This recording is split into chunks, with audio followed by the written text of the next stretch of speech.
What is the creepiest or most unexplained thing that has happened to you that you still think about to this day? Unexplained more than creepy. This was probably 2013 or 2014. My uncle is developmentally delayed and mute.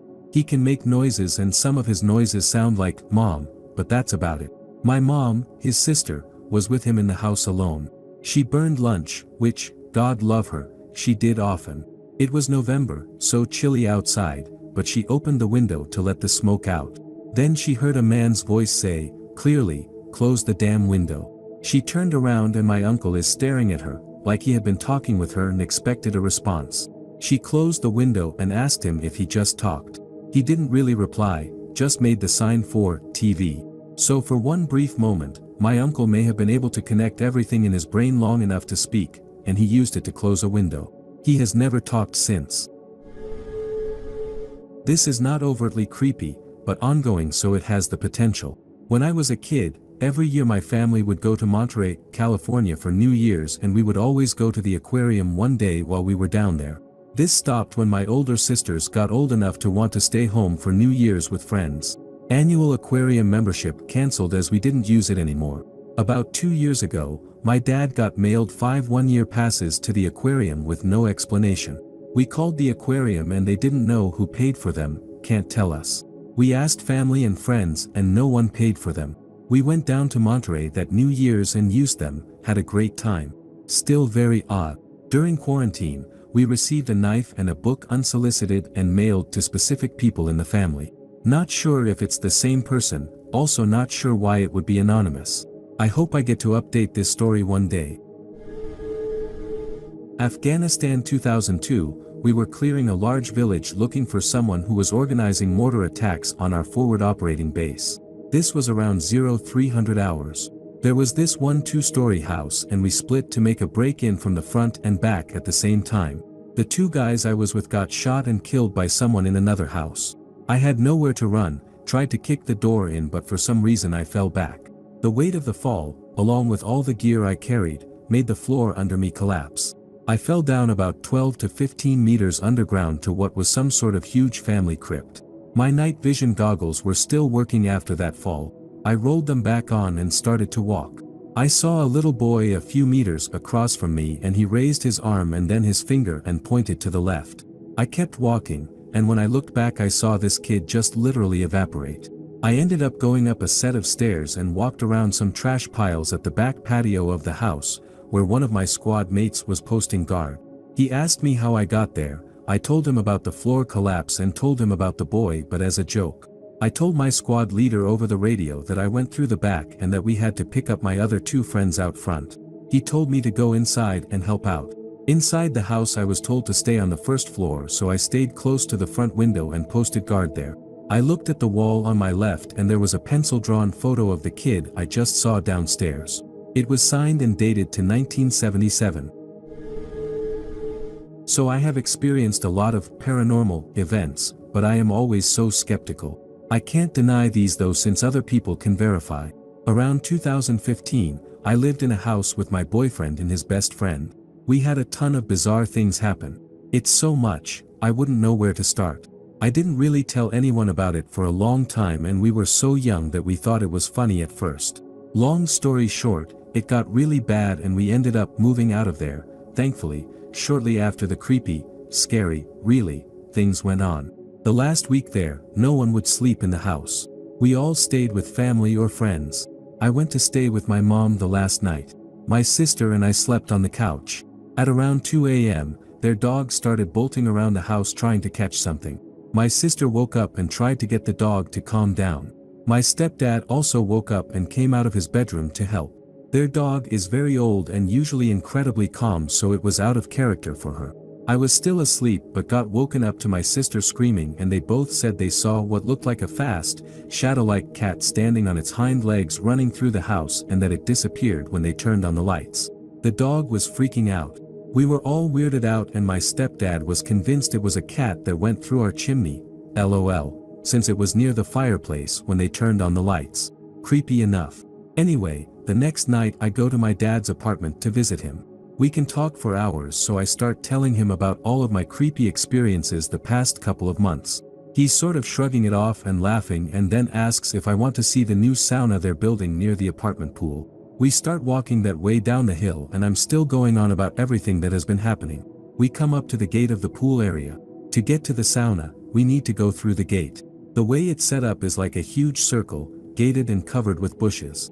There are only 2 entries to that area. The gate we are approaching and a gate directly across the way. You cannot go into one gate and not see the other gate. Just so you have some context. We are walking up, and a bush is covering the hot tub, but it's clearly on with the lights and bubbles and steam. There's a woman standing next to the hot tub that looks of some sort of Asian descent with long black hair. Very beautiful. She's wrapped in a towel and it sounds like she's with someone, giggling. But I can't make out anything they're saying because the bubbles are loud. The only way I can see her at this point, before going through the gate, is because she was standing up.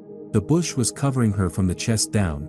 She looks at me and gives me a mischievous smile and doesn't look away, which gives me chills now that I think about it.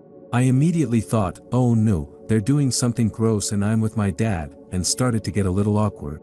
My dad smiles at her, says, how's it going, and we go in. She doesn't say anything back. Once we are in the pool area, I look back and the hot tub is on, but no one is there. Literally, the entire pool area is empty. I nudge my dad and say, you did just see that girl there, right? He says yes and looks at me like, leave them alone, and looks over. Sees no one is there and freaks out. He's a very tactical guy, so he whips out his flashlight and checks the entire area. There is absolutely no way she could have walked out or gotten out of there without us seeing her. He still brings it up all the time. I've had so many bizarre experiences, but I'm skeptical of most things and I always second guess my own perception. Except this time, other people were experiencing it with me and I can't find any other explanation.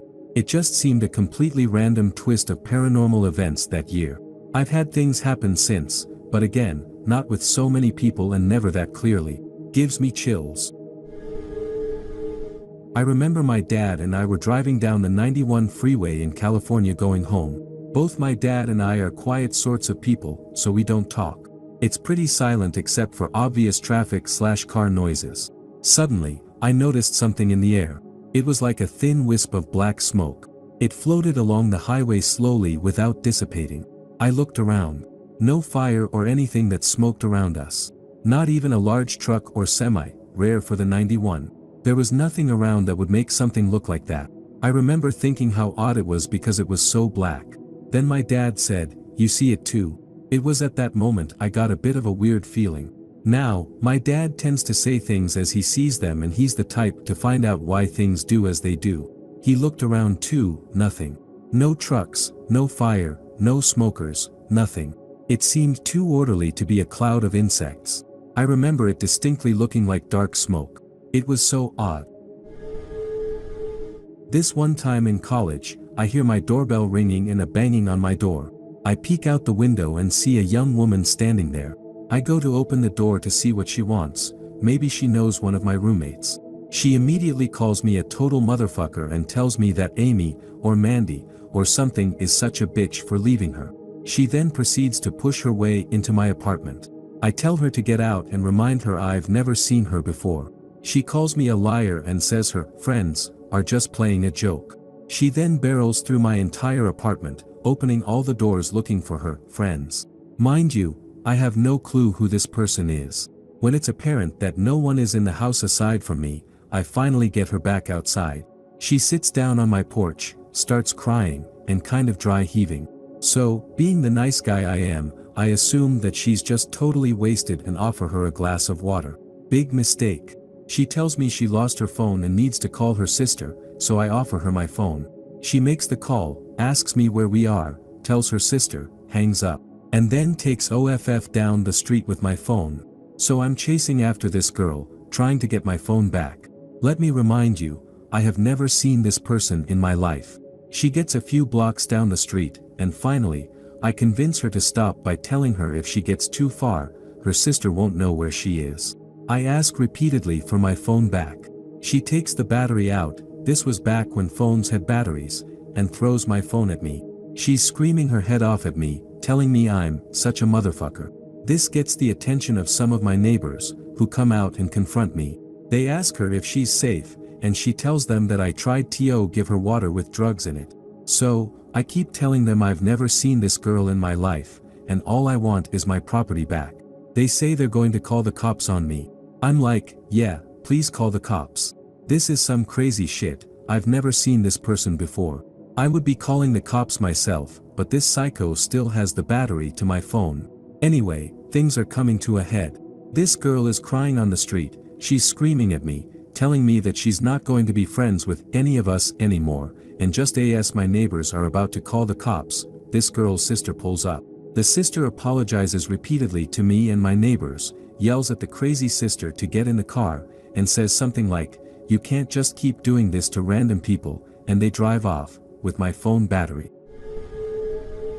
First thing that comes to mind is something paranormal. When I was young, like 9 or 10, I was helping my parents gather junk from the attic for the yard sale. There were only a couple of boxes left. I lifted one and saw a small, perfectly circular hole in the wall behind it, and a thin outline of a square door. I, being a dumb kid, stuck my finger in the hole and pulled the door outwards and looked inside. It was just an empty cube of space, oddly perfectly clean. Large enough for me to hide inside but not stand up or lay down. I remember thinking to myself it's a good place to hide for games with my sister. So I crawled in to make sure I'd fit. When I crawled in and sat down, the door slammed behind me and I couldn't push it open again. Scared and alone, I just sat there and cried until my sister came up to see why I was taking so long. She found the door and opened it. When I got out, I was covered in claw marks. It looked like I was attacked by a lot of small creatures, but nothing was in there with me. I later found out that it used to be part of the chimney that was now closed off. That house was also built to be a funeral home but was never used that way and instead sold as a house.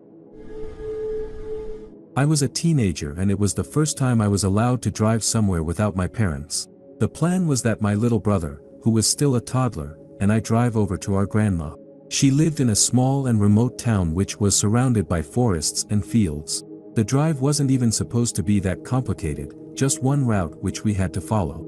So here we are, my little brother and me, looking at the sunset, vibing to the music, you name it. As we drive, the street lights start to get fewer and the sky darker. After some time, I get hungry and grab a chocolate bar. As I didn't want to pull aside, since I felt a little bit uneasy because the sky was now pitch black and the forest next to the road looked kind of creepy, I try to open the bar with one hand. But I kind of fail and it drops to the ground, right into the goddamn little space next to my seat that's like a black hole. I try to get it back and look down for like a couple of seconds. Then suddenly my brother starts to scream and I jerk up just in time to brake. In front of us, maybe like 40 meters away, is a woman on the road, covered in shredded clothes and some red substance on it. She waves her arms and slowly starts limping towards us. My brother screams louder and I'm afraid. Damn, it looked like she was straight out of some horror movie. At this point, I didn't even know what to do. On the one hand, I wanted to help her, but on the other hand, he was still weeping and I was told to be wary of strangers. So I locked the doors instead and tried to calm him down. The woman was slowly creeping closer and then I noticed that she was holding something silverish in her left hand. What exactly, I don't know, but she threw it in front of my car and it apparently must have rolled under it. That's when I tried to reverse and in the mirror, I noticed several dark figures in the back crawling up on us. I was scared endlessly and decided to try to speed past the woman who now stopped dead in her tracks and kept staring at us. But since I wasn't that used to driving a manual and the SUV I was driving happened to be one, our automatic was in repair, I kept stalling a couple of times as I was under stress and panic. Then there's some scratching sounds on the back doors and someone trying to open the door. Eventually, I get it to start and I speed past the woman. I didn't dare look back, only focusing on racing down the road and trying to get as far away as possible. My brother was still crying and I felt like crying too. My hands were shaking and after an hour I finally reached a gas station. I needed to refuel anyway. Under the lights, I noticed ugly scratches on the car and a piece of fabric that was tied to the trailer hitch. In the end, I called the police and my parents. To this day, I'm still scared. When I was 8, my dad and I went to a bookstore to, get some books. In this bookstore, there were 2 children's sections. They were across from each other with an aisle in between them. My dad went to the bathroom, which was in the very back of the store, and he told me to stay in the children's section. So I did. I was the only one in the children's section for a couple of minutes until a mother and her son, around 11 years old, came in. They both spoke Spanish and looked like they were from a different country. This is taking place in the USA. I didn't really pay much attention to them, I just kept looking at the stuffed animals. A couple more minutes passed and then a man came in wearing all black. Black jacket, black beanie, black pants, black shoes. It was summer. The man walked straight towards me, and for some reason, I got kind of freaked out, so I sprint walked to the other side of the children's section where no one was. Bad idea.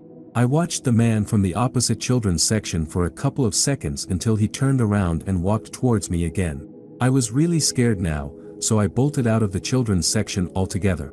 I ended up in the school textbooks area, and as I looked around, I hadn't been in this area before so I didn't know exactly where I was. I realized that the dude was literally right behind me. His back was facing mine. I heard my dad cough at that moment and I ran up to him and just cried. Even though the creepy dude probably wouldn't have done anything to me, it still scared me really badly. We left the store and came back 15 or so minutes later. As we were in the parking lot, walking back into the store, I saw the creepy dude walking out of the store, holding the kid's hand that was in the children's section with me, with no mother in sight. The kid looked really scared and I couldn't see the man's face. I really hope the kid is okay and that was just his dad or something. I was on a bike ride in the middle of the day by myself. I was on a pretty popular trail but hadn't seen more than 2 people while riding. I turned the corner and bam! In the middle of the path is a white-tailed deer. Or at least that's what it appeared to be. It wasn't until I got a closer look that I noticed that the deer had canine teeth sticking out like a dog. Before anyone asks, it wasn't a water deer, also known as a vampire deer. I know this because I work for a petting zoo and my boss owns a bunch of exotic animals, water deer included. This looked like a whitetail if we ignored the teeth situation. I just stopped and froze up. The two of us looked at each other for a while until I dismounted my bike without breaking eye contact and walked with my bike backwards until I couldn't see it anymore. I then hopped back on and rode back home. I don't think I've ever pedaled as fast as I did. Never went on that trail by myself again. To this day, I have no idea what I saw. If my eyes played tricks on me, or the deer was holding something that I mistook for teeth, or it just straight up had sharp teeth. I have only told a couple of people about the encounter because I'm not sure anyone would take me seriously. What do you guys think? Summer in 2010, I was maybe 14. My buddies and I went into the woods behind our house just fooling around, playing manhunt. We had split into 2 teams of 2. We had been separated by maybe 150 yards of thick brush and vines. I lived in Florida. When out of nowhere we hear what sounds like someone sprinting full speed towards us. Mind you, my buddy and I are hunkered down in some brush so there wasn't a way for our other friends to see and sprint right at us. The mystery sprinter gets closer and closer until whatever is charging us should be within eyesight. The sprinting stops and a big gust of wind hits us and rustles everything around us. We immediately take off and run into the other pair who experienced the same thing. To this day, my friends and I bring it up and we have no explanation for what happened. When I was about 7, I went with school to a small indoor playground park for kids that was pirate themed. You can describe the building as a square with a smaller square-shaped courtyard in the middle. On the sides of the building is where the fun happened, the usual stuff, alleyways to crawl through, ball pits, etc. Windows separated the outside playground from the inside courtyard. You would find pirate dolls everywhere in the park which looked realistic but not creepy as they were maintained well. After a whole day of what I remember as the most fun I've ever had as a kid, we had to gather in the little cafeteria to get on the bus. I saw everyone getting ready, putting on their shoes and jackets. But I just didn't want to leave yet. I returned to the playground and started to crawl through towards a ball pit which had a nice view over the courtyard. In that courtyard was hanging a pirate doll on a rope with a knife in his mouth facing away from me. As I heard the teachers calling my name to leave, the doll's head just snapped back really fast to look me straight in the eyes. I was horrified and bolted back to the cafeteria. Could have just been the wind. I don't remember if the courtyard was closed from outside weather or not. When I was young, the local park backed onto our fields where my family kept horses. My friend and I were walking to the park when an old-looking farmer stepped out from behind a tree with his dog by his side. We immediately stopped in our tracks as we saw he had a shotgun in his hand, which he aimed into the sky and fired while screaming, "Get off my land." His dog chased us, teeth bared, until we reached the next field. When we turned around, the dog and the man had gone. We both ran back to my house as fast as we could, and of course, my parents didn't believe us. They hadn't heard a gunshot and thought it was just kids being kids. This ended up happening to me twice more during my childhood when I was on my own, until I was too scared and never took the field shortcut to the park again. Fast forward to a few years ago, and I am in my 20s. In my head, the above encounter was something I dreamt about or an overactive kid's imagination. Then one day, while procrastinating on social media, I stumbled across someone's post of very old photos they had found in their house, which is in the village I grew up in. While scrolling through, my heart dropped as I saw a black and white photo of an old farmer with his dog holding a gun. I recognized the face immediately. It was the man I'd seen as a kid. The dog was the same, the clothes were the same. I messaged my mom, and she had no recollection of me and my friend ever coming in upset about an old farmer and insisted she would remember an event like that. So I sent a Facebook message to my old friend, who I hadn't spoken to in years, asking if he remembered the farmer with the shotgun. He messaged back almost immediately, "You mean that was real? I thought I dreamt that." After reaching out to the old woman who had posted the photos, it turned out the man in the picture was an old farmer who used to own the land I had grown up on, and he would regularly chase the woman and her friends off his land with his dog because they were spooking his cattle. The last time they ever did it, he shot in the air to spook them because he had had enough. The bloke had died long before I was ever born. My parents still insist I made it all up, but I am 100% sure I saw that guy's ghost still protecting his land. On the plus side, I reconnected with an old lost friend. At the time I thought it was the coolest thing ever, but now being 20 I realized the true creepiness/seriousness of the situation.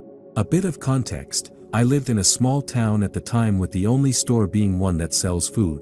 The nearest city was over 3 hours away. When I was a little girl, roughly 6 to 7, I woke up one school day morning with a bracelet of my name on my wrist. I remember the bracelet vividly. It was made up of small metal circles chained together, and each letter of my name was in a circle in pink. I was so excited when I woke up, thinking my parents had put it on me as a surprise for in the morning. I was in the kitchen eating a bowl of cereal, when my mom came in and I asked her about the bracelet. She grabbed my wrist and asked where I got it from, and I told her I just woke up with it. I remember her saying she needed to ask my dad about it, but he already had gone to work. I was super excited to show my friends at school my new bracelet, and begged my mom to let me wear it there. I wore it to school and was proud to show it, telling all my friends how I just woke up with it on. Much to my disappointment at the time one of the metal chains broke during recess, so I stuck it in my pocket hoping my dad would be able to fix it. When I got home I told my mom about the bracelet and my hope on how dad would be able to fix it. I also assumed he was the one who gave it to me. She did not say much but grabbed it and threw it in the bowl on top of the fridge. She told me to forget about it. Sometime during the day, I remember overhearing my mom talk to my dad about it and asking him if it was him. He said no. Not going to lie, this made me even more excited since I was lucky enough to have this cool mysterious bracelet. No one ever talked about or mentioned the bracelet after this day, but it sat in the bowl on top of the fridge for a number of years. I would climb a chair and counters to reach it, and I would look at it every so often. Being 20 now I have asked my parents about the incident and they say they do not remember it happening. Which makes me wonder if I had an extremely realistic and long dream. But I cannot stop thinking about where the bracelet came from, since if it did happen my parents are not the type to sneak into my room when I sleep to give me a gift randomly. It gets even creepier when I remember random times when the window in my room would be open when I woke up. My mom would get mad at me for opening it during the night, but I would not remember doing it. For the most part it does not bother me and I go on with my life. But every so often I think of it and get truly scared. It is awful not knowing anything about what happened, but I struggle with my parents not remembering anything about it and thinking I somehow made it entirely up. For a while, I worked security in a nursing home. This one woman would wheel up to the reception area and sit and talk to herself near me. One night, she just wheeled up to me, pointed at me and repeated some guy's name for a while. From then on, she called me by that name. No big deal, I figured I reminded her of someone in the past and just went along with it. It was a job through a temp agency, and they sent me somewhere else after a few weeks. Years later, I did an ancestry DNA test and found out I'm not related to who I thought my father was. Turns out Mom was engaged once before, but had to call that engagement off when his wife showed up and explained he was already married. Anyway, turns out that the last name of my biological father was the same guy's name that the nursing home resident called me all those years ago. Amazing coincidence. When I was 16 back in about 2001, I was very much into goth and creepy stuff. I loved to shock people and even started my own industrial music project with my best friend. One day I was home alone after school and working on our website. I was making creepy sound effects and was using an audio program to record my voice saying random creepy and blasphemous things. In one short audio, I was going on and saying creepy stuff about Jesus. It was vulgar and highly offensive. When I was done recording the audio, I compressed it. Internet was slow back then. The file had to be between 50 to 100 kilobytes. As I was saving it, I thought, wouldn't that be weird if it happened to be 66.6 kilobytes? Lo and behold, when I checked, it had, indeed, turned out to be exactly 66.6 kilobytes. I laughed and thought, awesome. Just a coincidence, right? Well, then I opened the file and expected to hear my voice and the creepy sound effects. Instead, extremely loud static began blasting through my speakers and the screen turned black. The computer shut down, just turned off, but the static kept blasting through the speakers until I unplugged them. I ran outside and stayed there until my parents got home. After a few days, I convinced myself it was just a weird coincidence and continued with my creepy hobbies. However, I still think about this experience to this day. I don't know if anyone's heard of the not deer myth. I was about 10 at my family's cabin in the Wisconsin woods, and I woke up at night. I don't know why, but I went out on the porch, and there was this deer about 20 feet away just staring at me. I was staying still to not scare it when, out of nowhere, I got this really intense feeling of dread and it just felt wrong. Suddenly, the deer screwed its face up, jerked its head sideways, and walked bent over to the side on two legs in the most unnatural way. It started wobbling towards me like its joints were bending the wrong way or something. That's not it, but it's the closest I can describe it. I sprinted inside, locked the doors, and grabbed an axe. I stayed up until my family woke up. I didn't even try to tell them what happened until recently because none of us really believe in anything, and they understandably think it's nonsense. I remember this vividly and have no way to explain it besides that I recently came across the Appalachian deer myth and it fits too well. I was invited to interview for a contract position to run events for a mall one summer. The office was street level, so I was basically coming in off the street into the office space. As I was opening the door, I noticed someone coming out. I pulled open the door, stepping aside and gesturing to let the person out. Instead of walking straight out, they stepped in front of me and told me something that changed my life. Up until that point, I hadn't accomplished much in life. I was 22 and washing dishes at a local tap and grill. I was kicked out of university for failing too many courses after my apartment was robbed. Depressed and pretty worthless, I had cleaned floors, stocked shelves, wrapped pitas, and used all my money on food, rent, and vices. My parents had also disowned my brother and I supported him in his decision to come out. I was on my own. This interview was my first opportunity that was prestigious and I wasn't very confident about myself. Back to the door. I usually look at the floor when I walk. If you've ever been bullied in school halls, you know why I was programmed this way. The person I opened the door for stepped out in front of me and was leaning in. I looked up, confused. Our eyes locked. Whatever you want in life, you will get it. With that, the man stepped to the side and walked away. I was still holding open the door, processing what was said to me. It made no sense. I leaned back so I could look down the street. Nothing. Checked the other direction. Nothing. Still holding the door, I shrugged and walked in. I felt confident in my step. I looked the receptionist in the eye and clearly introduced myself. I shook hands. Spoke about my event ideas. 15 minutes later, I had the position. That summer was a lot of work. I registered a business and started freelancing as a graphic designer while coordinating events by day. I eventually went back to university, graphic communications, and paid my way through by freelancing. While taking courses, I just kept helping people by creating course resources to help them study. I graduated and got a call from the chair of the program asking if I wanted to teach. I said yes and used that opportunity to do a master's degree. I'm now working as an assistant professor, U.S. University, part-time, and an experienced designer for a federally funded skills development project in Canada.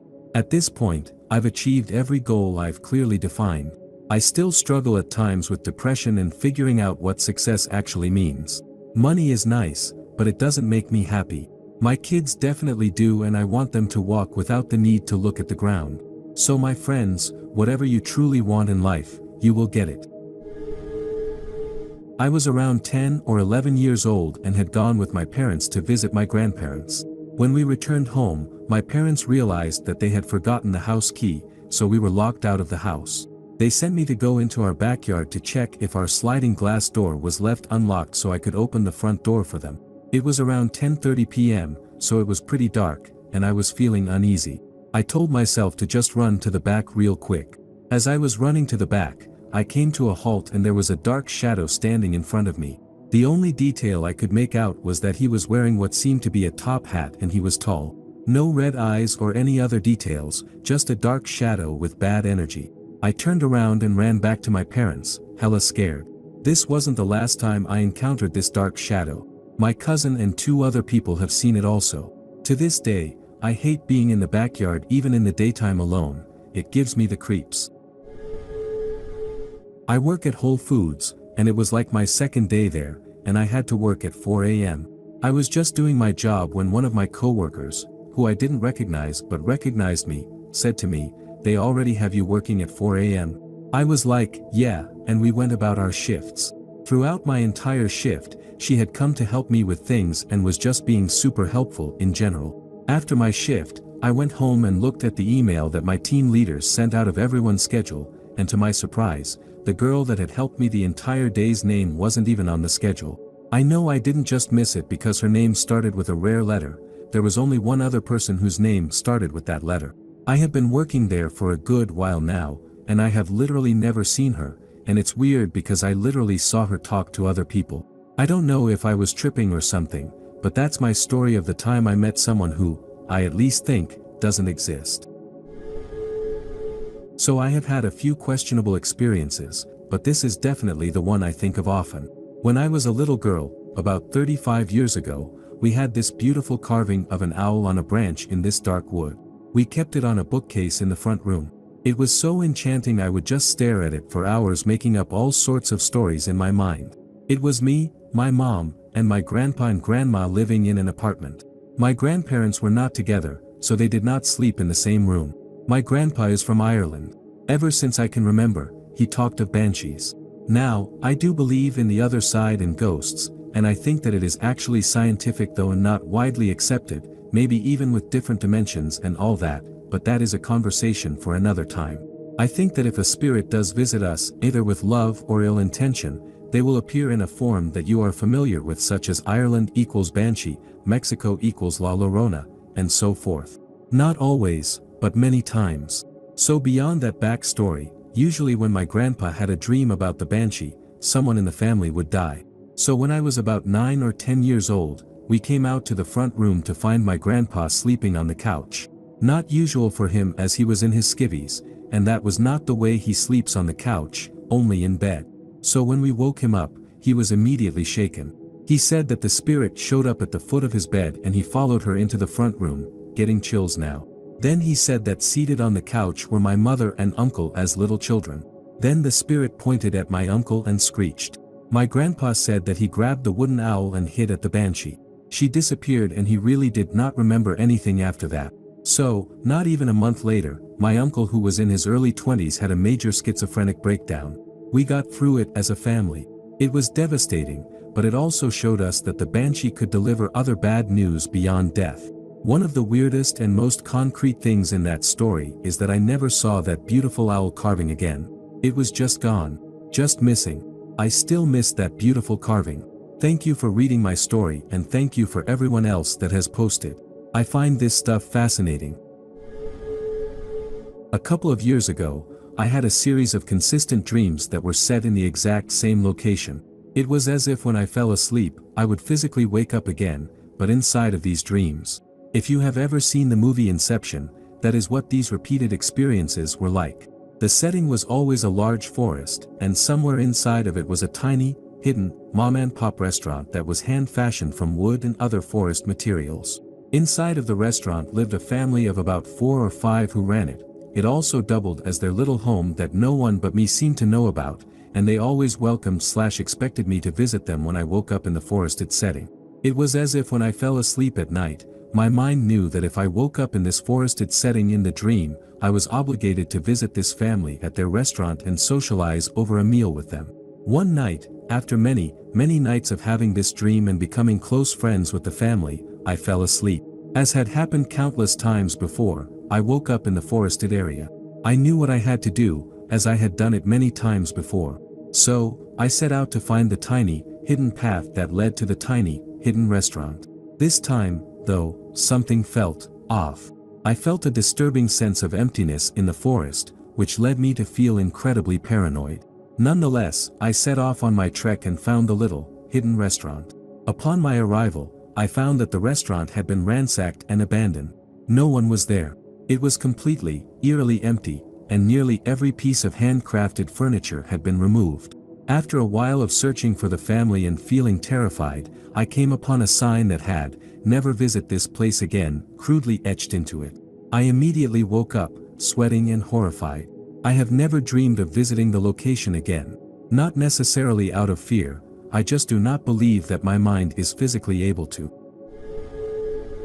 My brother and I had the typical horror movie experience. Our parents divorced when I was 9 and my brother was 7. We moved around until our mom found a nice house for a cheap rent-to-own price. She didn't tell us because she didn't want us to worry about it, but 3 people had been killed in a break-in a year prior. So we moved in and we all got to pick our own rooms. I was drawn to the frontmost room with 3 big bay windows on one side and a small closet in the corner. My brother's room was across a short hall, with a bathroom between the 2 rooms. 2 weeks in, one night I could hear my closet door slowly creak all the way open. Every night for about a week this happened, and it scared me because I had completely shut the door every time. I told my mom I wanted the doorknob replaced, and so she obliged and I got a new one. This did absolutely nothing for me, so I started talking to the neighbors' kids. This was when I found out what happened to the family in the house before us. I was horrified. I was sleeping in the room of the child that lived in the house. He loved to play with his toys in the closet. One of the kids I would play basketball with was good friends with the kid. I always felt never alone in the room, just watched. My brother, on the other hand, was enjoying his life to the fullest because I didn't have the heart to tell him about the house. I did talk to my mom about it, though, and she was very appreciative that I didn't tell my brother. A few more weeks go by, and my mom is getting ready for work and she's locked out of her room. We do everything we can to get it open, and finally we do, all of us late for work and school. But then this becomes a recurring thing.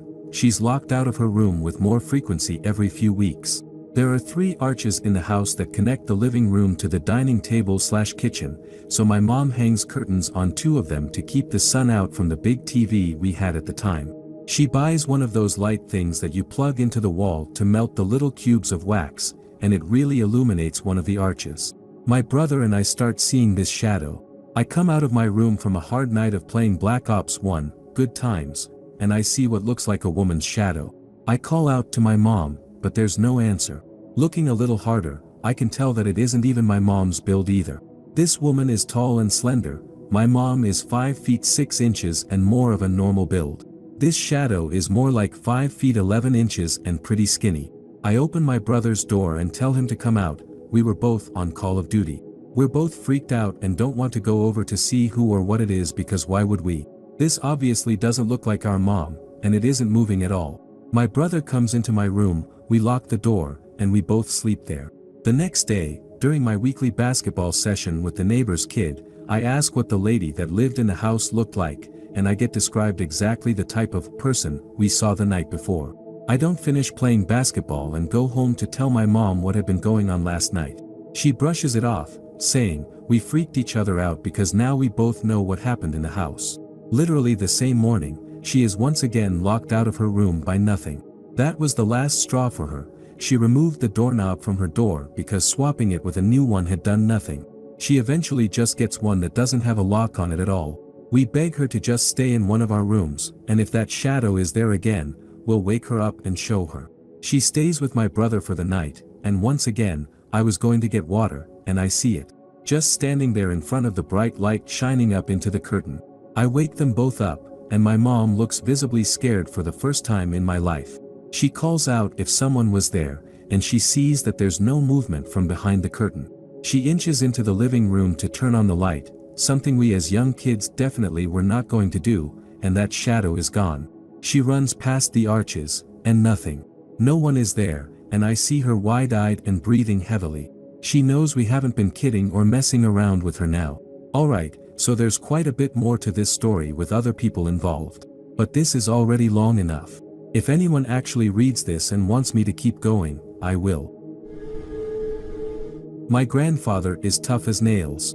The kind of guy who would seriously consider pulling out his own tooth with pliers if he needed, instead of going to a dentist. He's been through some stuff, and I've never heard or felt fear in his voice, except once. He used to visit every Sunday and was extremely punctual. One particular Sunday, he's late. He's also not the type to use his phone, so there was nothing to do really but wait. Finally, we notice his car come around the corner, slowly grind to a halt in front of the house, and he shakily gets out of the car. He walks up our stairs, but there is clearly something off. We greet him as we normally do, and he momentarily snaps back to his normal self. I'm not sure if it was him faking normalcy or if he was desperate and relieved to return to some sense of safety in our home. He sits at his spot in the kitchen and asks for his usual, 2 shots of cheap whiskey mixed with tepid tap water. His face, turning red from the drink, starts to droop. He says he has to tell us something, but he's not quite sure how to go about it, obviously trying not to worry us, but his trademark confidence and bravado are nowhere to be found. He tells us that he had gone to sleep a little bit early the night before. He got cozy in bed and quickly drifted off. It was not unusual for him to wake up to use the bathroom in the middle of the night. He says how at some point during the night, he feels the urgency to wake up. He's asleep in the middle of a king-size bed, and he's facing the left. As he turns to his right, he freezes. At this point, he pauses, almost rethinking his decision to tell us what happened. When he finally continues, he tells us to his right, leaning into his face, was a figure. He described it as large, dominant, hunched over, with its face staring into his. Although it was close, he said he couldn't make out any facial features. We thought it could be a shadow or sleep paralysis, but he carries on to describe it in further detail. It was wearing a huge, oversized traditional dress and a wide-brimmed hat. When he said he felt that it had bad intentions, a shiver went down my spine. Having courage, my grandfather did the one thing I would never do in a similar situation, he gave it his back. In an attempt to reset, and still thinking it might be a dream, he turned back to his left and started to pray. After about 5 minutes, he turned back to his right, and it was still there. At this point while telling us the story, he couldn't even look us in the eye. Desperately, he said he reached for the rosary beads on his bedside table, and said that it instantly vanished. This story stayed with me for years. Many nights, after closing my eyes, would expect to open them and find this same figure. But it never happened. He even returned back home and slept in the same bed that night. Years passed, and we never talked about it again, until a year or 2 ago, he got married, and his wife moved in for a couple of years. For some reason, they slept in separate rooms the first night. First thing in the morning, his wife asks what he was doing standing by her bedside last night, or if he found what he was looking for. Needless to say, he hadn't got up all night. When I was younger, my family and I would go camping in the Uinta forests in Utah. We've been all over these mountains backpacking and hiking. One night when I was about 10 years old, we were camping near Dean Lake, which is a short backpack hike in. We didn't see anyone else on the way in. It was sort of late in the summer, so the nights were very cold. Well, on about the 3rd night in, I was having trouble sleeping. My watch wasn't backlit, and this was long before smartphones and MP3 players. It must have been 2 or 3 a.m. I was lying there, bound like a caterpillar in my sleeping bag. After some time passed, I heard something, like footsteps. It was very, very quiet. I figured it was something curiously passing by. This area is not famous for large animals like bears or cougars, not to say they aren't there by any means, just hear me out. I'm curious, I want to see the visitor that is in our campsite, but I know better. I use my ears and lay perfectly still. Our food is about a half-mile away, tied between two trees. I'm listening, counting the steps. I can only hear 2 feet, which at first wasn't super alarming since they sounded so far away. I figured it was just something small, like a deer or something. The whole time I have been intently staring out the roof into the darkness. I haven't moved a muscle. The sounds have gotten quiet, and I think it might have left. As I least expected, something peers over the edge of the top of the tent, which was huge by the way. My mom and dad could almost stand up in it, and all 3 of us slept in there with extra space left over. I'm petrified. I couldn't move a muscle. I couldn't scream, believe me, I tried. I couldn't make out what it was, but it was for sure on 2 feet. It was completely silent. I could see my breath, but not any from this thing. It stared down into my tent for what seemed like forever before silently walking away. I've never listened so hard for anything in my life. I didn't hear a sound as it walked away. I have no idea what I saw, but I can tell you this, it was not fuzzy. The moon was bright, the trees were well lit that night, and I couldn't see any defining features on this creature. If it was a bear, it was the most light-footed, least hairy bear in the forest. In my late 20s, my girlfriend and I left our hometown, New York City, to stay at a friend's apartment in Boston for the weekend. Much to my chagrin, upon arrival, I found out that our good friend now shares her apartment with 2 cats. I am viciously allergic to cats. I tried to make the best of it and planned to muscle through our stay. Saturday night, 3 a.m. in bed, my wheezing is unbearable. I stumble through the dark apartment, snap on the light in the bathroom, and, to my horror, stare at my bloodshot red eyes and sweaty, pale skin in the mirror. I felt awful. In a pathetic attempt to distract myself from my own misery, I got up close to the mirror and, like a child, whispered, "Mommy." My girlfriend and I left Boston later that morning. When we got back to New York City, I called my mom, old-school Greek immigrant in her late 50s, to let her know we were back in town. "Thank God," she tells me, "I had a dream last night that you were calling out my name for help. This happened 35 years ago. Pure Twilight Zone, I know, but 100% true.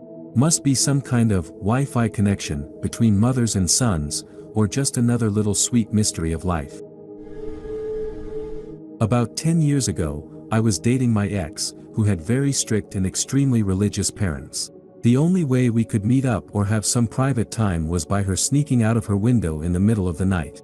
I usually met her halfway because she was scared. So, this one night, she called me and told me she was on her way, which was weird since we never agreed on meeting that night. To be honest, I did not really think of it as being weird or anything. Also, it was the beginning of our relationship, so I was pretty excited to see her. Now to the creepy part. The first thing that happened is that my cat at the time was blocking my door, really trying not to let me pass.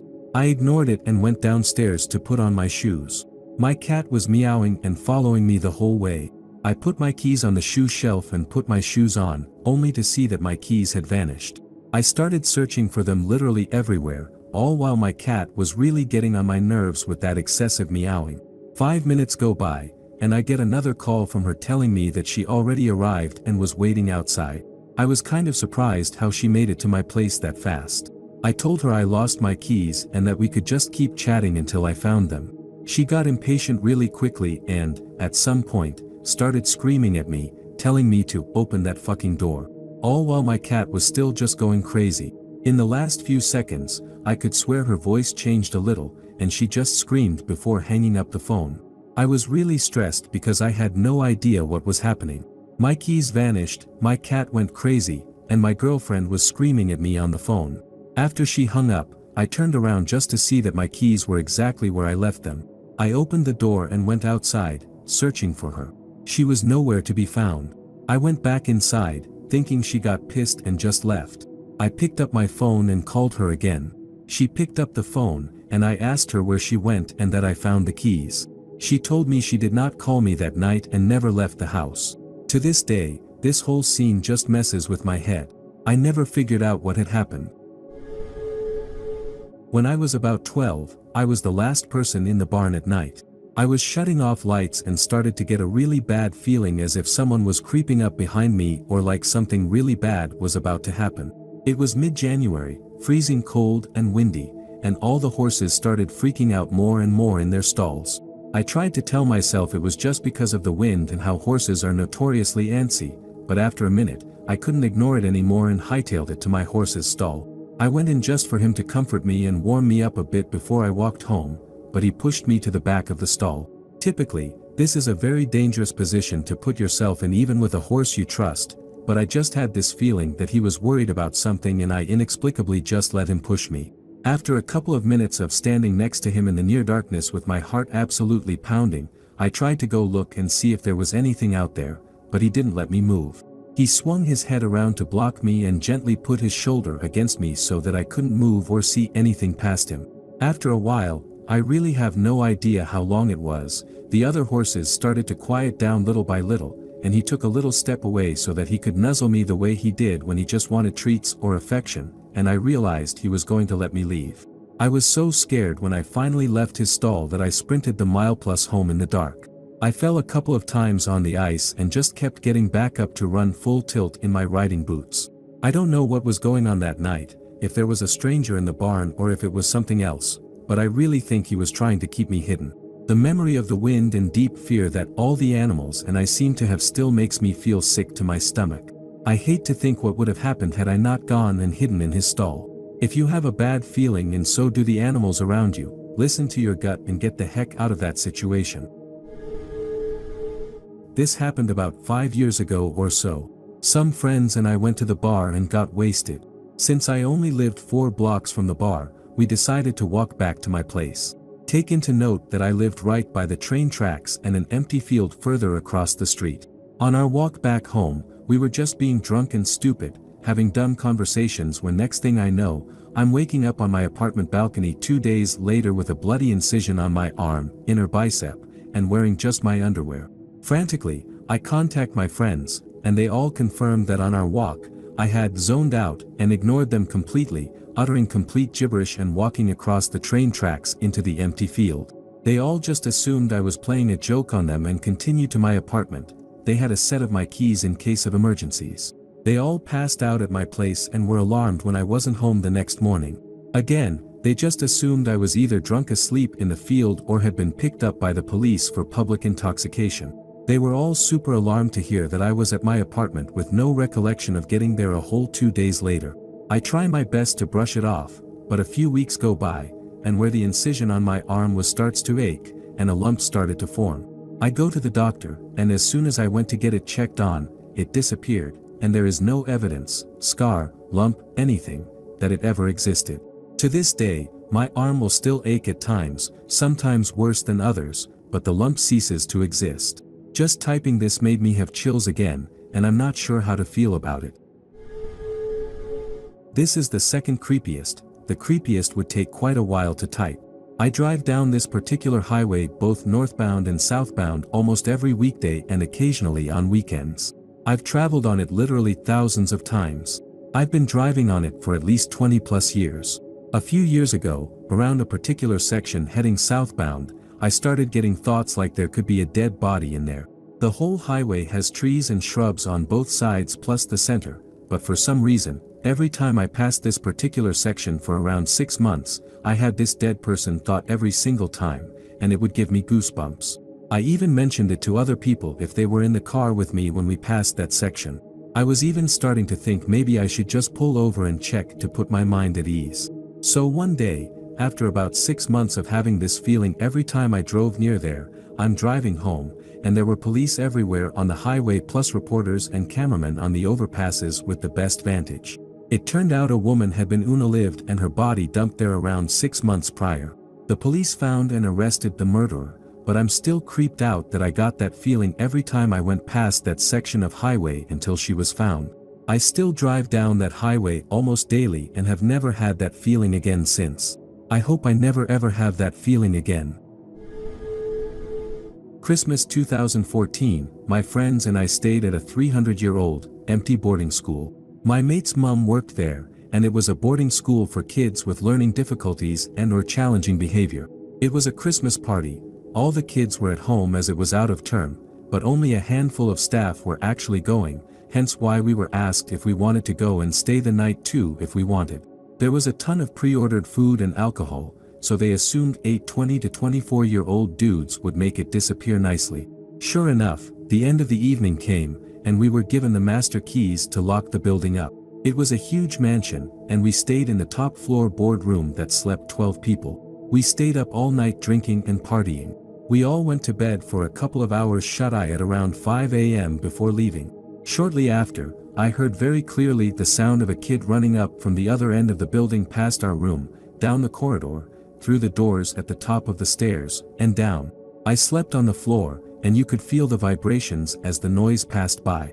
Startled, I sat up. Assuming it was one of us 8 trying to scare the rest of us, I looked around, and sure enough, all 7 of my friends were present and accounted for. Suddenly, my best friend sat up and said, "Did a kid just sprint past the room laughing and down the corridor?"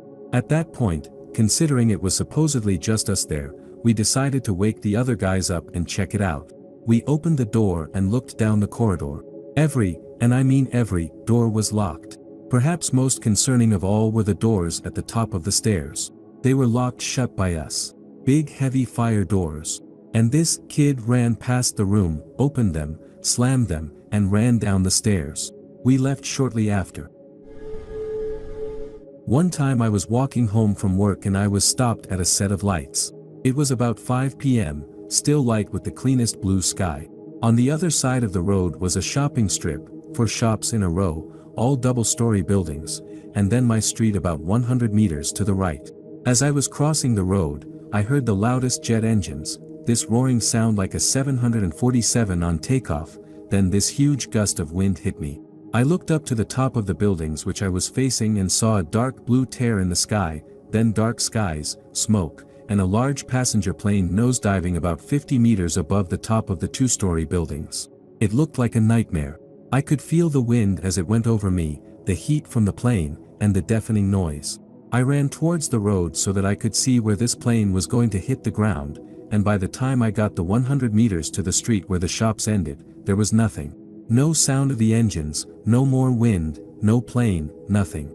I was so confused. It felt like there was electricity in the air. All my hairs were standing up, I was clearly on edge. I went home and googled plane crashes, but nothing ever came up.